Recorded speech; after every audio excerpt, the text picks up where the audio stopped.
Hey guys, Cabo Greg here. So a couple of years ago, almost 3 years, I put a page on our website called Best Time to Fish in Cabo San Lucas, Mexico, something like that. And over the last couple of years, it's been the #1 most visited page on our website. And out of every 10 calls, 3 or 4 start with, hey, when's a good time to come fishing? So I wanted to make this video to go a little bit more into depth about that subject, when's a good time to fish and when's a good time to come down and all that good stuff, and then go into some details on where we fish and what that looks like. This could be a long video, so I'm gonna try to keep it brief. The most important thing for you to know is that fishing here is good all year long, with very few exceptions, and typically they're weather related. Late August, mid-August, mid-September, it's hurricane season, and that can really mess things up. Before you book a trip for those months, you want to check your weather forecast. We have a weather guarantee. If we aren't able to fish due to weather, the port captain shuts us down. We'll give you all your money back, so no worries there. But you want to keep that in mind. Otherwise, fishing here is always good. There's always something to catch. Our #1 catch here in Cabo San Lucas is striped marlin, and those are pretty much year-round, with very, very few exceptions again. That you can count on pretty much from January through December. So I'm going to break this down kind of by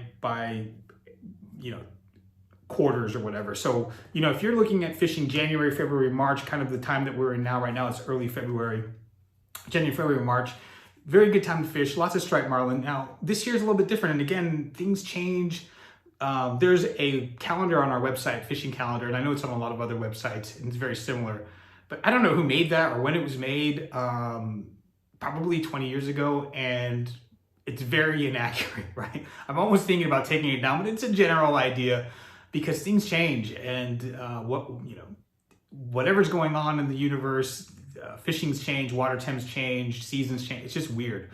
So this year, for example, 2019, this past year, we had fish that we hadn't seen being caught in certain times of year. So I'm going to base it on what's going on right now. January, February, March, this early January, we saw yellowfin tuna. We saw rooster fish, which is extremely unusual. But the majority of our catch will be striped marlin. We have a really good dorado bite going on. Inshore, we are starting to see a good Spanish mackerel bite here and there. That'll start to pick up come February, come March. Yellowtail, we've had some yellowtail bite. That'll start to pick up February, March.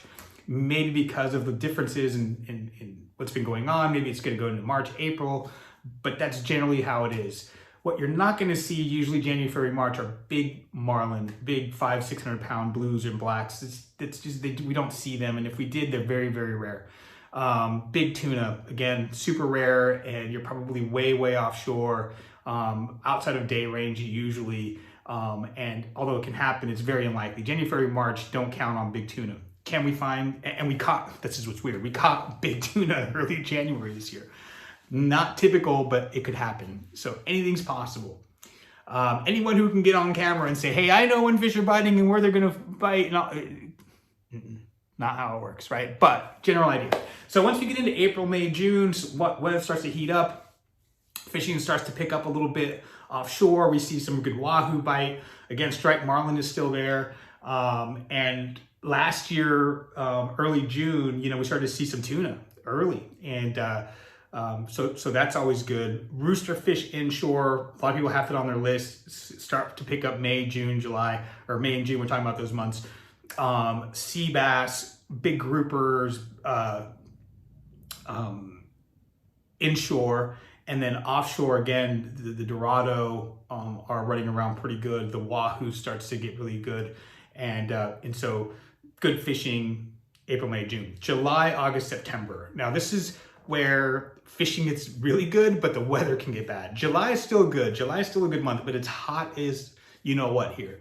If you come here in July, be prepared for scorching temperatures, and it doesn't get any better offshore when you're on the boat. It's hot. So if you like hot weather, great time to come. Fishing is good.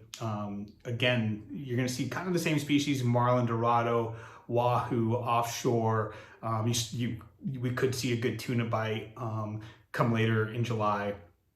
But fishing is good. Inshore gets hot, so big grouper. If you go on our Instagram page last year, I think the Sea Boy, my nephew Charluco, caught like a 400 pounder, something huge, bigger than both of us put together. But those things happen. Big fish down below in the structure. And then as we move further offshore, we can start to see some blues and some black marlins, start to pick up. And come August and September, definitely we're starting to see some blues and some blacks and some bigger tuna. However, August, September, again, weather, you got to keep that in mind.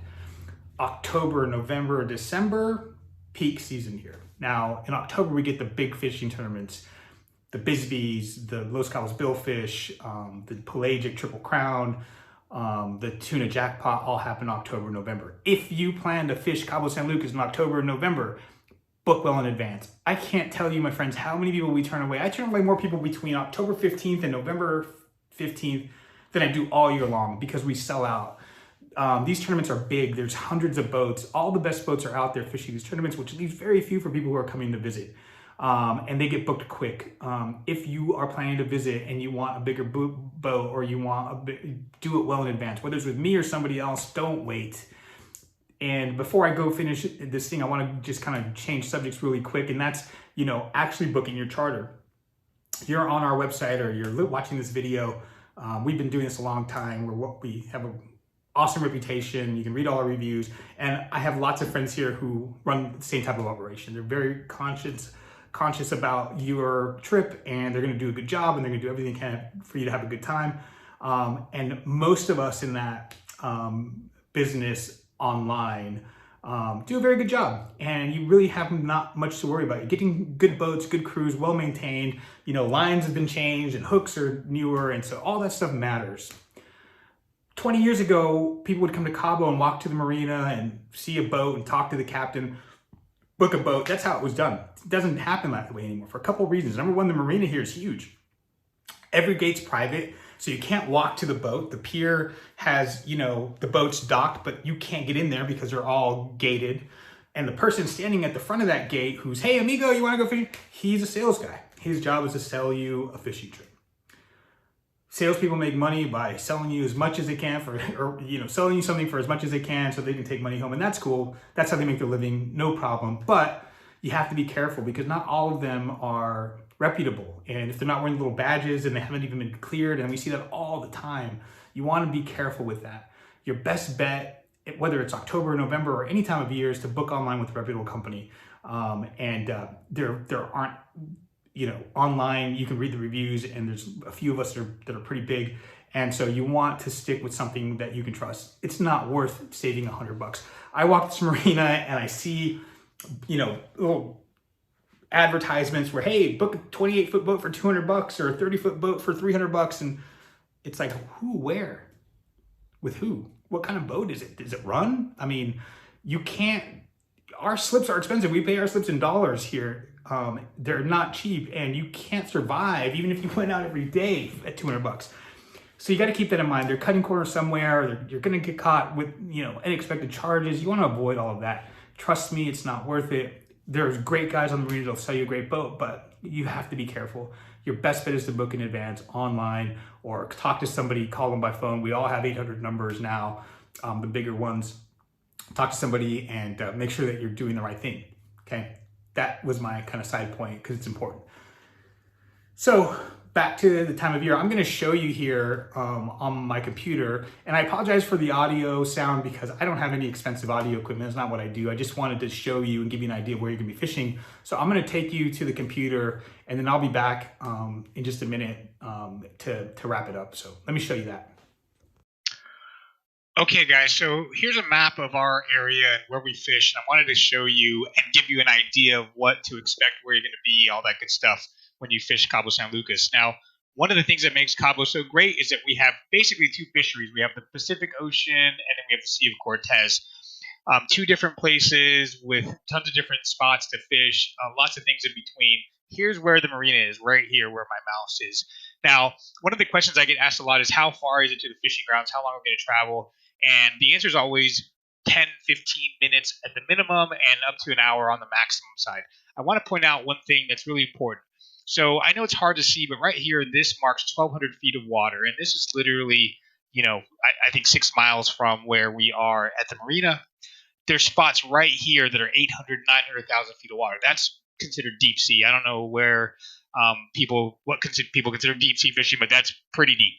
Now, many people will say, well, I paid for a deep sea fishing trip and I can still see land, and I fished inshore. It's not about how far you are from land; it's about how deep the water is with deep sea fishing. Some people, like out of Texas and other places, they're traveling 5-6 hours to get to 500 feet of water. That's just not how it is here.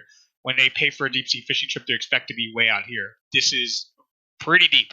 So keep that in mind when you're fishing here. You don't have to go far to get to deep water. Now, I want to point out the range for a half day and full day charter. Half day charter on the Pacific side, you're going to be fishing all, right about to here, and then all this area here, probably out into this spot. And then on the Sea of Cortez side, you're going to be about, to this spot right before San Jose. And then these areas here's where you're typically going to be fishing on a half day charter. Full day charter, depending on the boat, how fast it is, will give you a ton more range. And we have been fishing, out in these spots, out in the 95 bank. Um, if the boat is fast enough, we can fish the outer Gordo banks and on the Pacific side of the San Jaime bank here. Now, Jaime bank has been going off the last couple of years, and there's a couple of reasons why. Number one is, I know it's hard to see again, but this is 1,600 feet of water, and here's 400, 350. There's a big bank, big drop off here, big cliff. There's big trenches where big fish like to hide, and more importantly, bait fish like to hide. You see tons of dolphin and whales out here, especially this time of year, early February. So this bank has really exploded the last couple of years with big fish. Big tuna jackpot winners have come out of this spot here. This 95 bank, kind of same deal. Big differences in water depths and then water temperatures. I know you can't see that on here, but we have ways of monitoring water temperatures, which is important to know where we might be able to find fish. So these two spots have been really good. This spot's always going to do good during certain times of year, but this will give you an idea of the area that we fish in. When you're fishing inshore for like rooster fish, sea bass, yellowtail, those sort of things, you're going to be fishing all along these banks here, and then all along these banks over here. And right now, like I'm filming this early February, even though people book a full day charter, we're still fishing right along here. The reason why is this is where the fish are. There's no reason to go way out here when the same fish can be caught here this time of year, and um, you're wasting your time. You're wasting fishing time. So we're fishing right around here this time of year. No real point to go out here unless you just want to for whatever reason. But no big advantage to doing that. So like February, March, people ask, what size boat do I need? Doesn't matter what size boat you fish on because you're going to be fishing. A 22-foot boat's going to be fishing here next to a 60-foot, 70-foot boat. It's all the same because this is where the fish are. Certain times of year, later in the year, you want to get someplace really, really good, up into the finger bank, up way up here in this area. Really big fish later in the year. And if you want something more extreme, let us know. We can do a 10, 12-hour charter. But you can see that there's tons of areas to fish, tons of structure, lots of differences in the way this place lays out and spots that we can fish. This is just kind of a general idea. Our captains have been fishing here on average 25 years. Most of them know these places like the back of their hands. They fish here every day for years and years and decades. So they know where these fish are. So keep that in mind when you're booking, just to give you a general idea of what you're going to be fishing, where you're going to be fishing, and how long it's going to take, and all that good stuff, and what to expect. It's important for you to kind of get an idea of what we look at and where we're going to head. All right. Hope that that's helpful. All right, guys. So if you're still with us, you saw and kind of got a general idea of what's going on. Here is what you should know about when the best time to fish Cabo San Lucas is. Depends on what you want to fish for, and your best bet is to call, talk to somebody, follow a page like mine on Instagram to see what's going on. If you're very, very concerned about a specific species, it's best to call us. If you just want to have a good time and come fish and catch as many fish as you can, awesome. There's very few times a year where that's going to go wrong. I really want you to know that we take it seriously. We don't offer boat rides, and people talk about boat rides all the time when they don't catch fish. We're a serious fishing operation. We've been doing it a long time. We have tons of people that we've successfully gotten out and caught the biggest fish of their lives, and we'd like to do the same for you. If you want more information about my company specifically, if you're not already on the website, it's Lands End Charters. Our website's landsendcharters.com. You can call toll free from the States, from Canada, 800-281-5778. And we're happy to answer any questions. And I'll put my email if you're watching this on YouTube. a link to the website and a link to or my email address if you want to ask me a question. I'm happy to answer those. I hope this was informative. If you guys want something else, because I plan my goal for 2020, I've already filmed like 3 videos, but my goal this year was to provide more information by video because it's much easier than typing it out on a website because nobody reads anything. So if you want more content or if you have specific questions, leave a comment and let me know, and I'll do my best to get to do that. And I plan to put out more videos, some fun fishing videos, some great catches, some big fish. That's my plan this year. So if you're on YouTube, subscribe, and we'll let you know when we put out another video so you can check that out. But thank you, and hope to see you guys soon. Cheers.